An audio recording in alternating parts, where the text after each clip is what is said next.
Okay, I've tied off the warp. You can tie it off and cut it off. I have two kinds of kitchen cotton here. I have this black and white, which I thought would work nice, but when I got it out here, I discovered this isn't black and white, it's navy, and so that doesn't match, so we're going to go with a red. Okay, but you do this just like the multi-loom. I'm using a locker hook instead of a long needle, because to get a needle to go all the way across is nearly impossible, besides being really awkward. Randy made me one from a car antenna, which works, but I like this better actually. You just start here and weave over and under.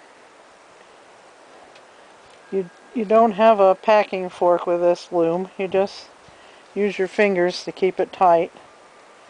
And you can see it goes pretty easily, just weaving it a bit at a time. The most awkward part is the fact that you have a tail 15 yards long. That's the amount of yarn it takes to weave this.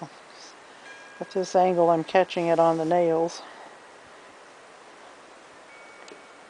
I like to keep this pushed down to the bottom.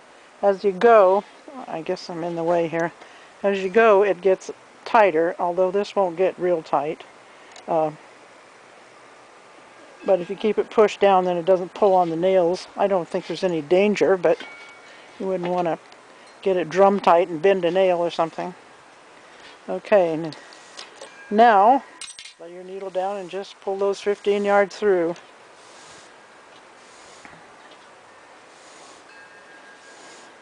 I just let it lay on the floor and in a pile and just watch to be sure it doesn't get a knot on the way. It usually works just fine. If you have a cat, you might want to keep an eye on it. I have two of them wandering around here, but so far they've been ignoring this. Okay, it'd be a good idea to put a little slip or half hitch around the nail there, just so you don't accidentally pull it through all the way. Okay, then just push this down with your fingers. Oops, pushed too many of them. Just one. And then start back again. You go, as always, over that outside loop, then over under. This is just the basic. You can weave fancy weaves on this one too, as far as that goes. I haven't done much. I did one with a basket weave using doubled strands. That's pretty easy. But that was all yarn.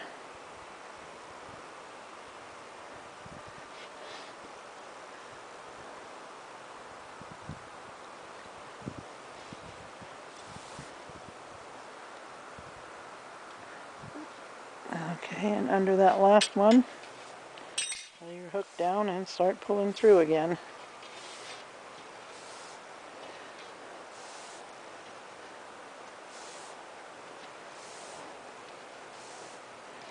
I don't know if you can hear it. The neighbors are doing the yard work, and they apparently don't like listening to the creak and the wind in the trees, and they got the music going. It's not something we have a problem with here much, and they are far enough away that I can just barely hear it. You can hear my wind chime louder, probably.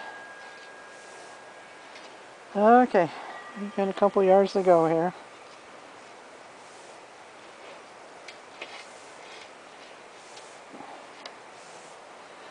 I hope you're getting a picture of this and not just my shoulder.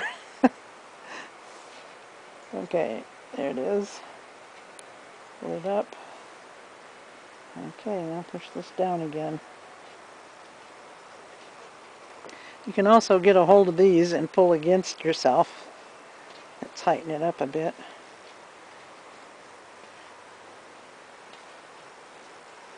This is very elastic, so you don't have much problem with it, but if you're doing fabric strip, woven fabric, it has no elasticity, as I'm sure you're aware, so the further along you get, the tighter it's going to get.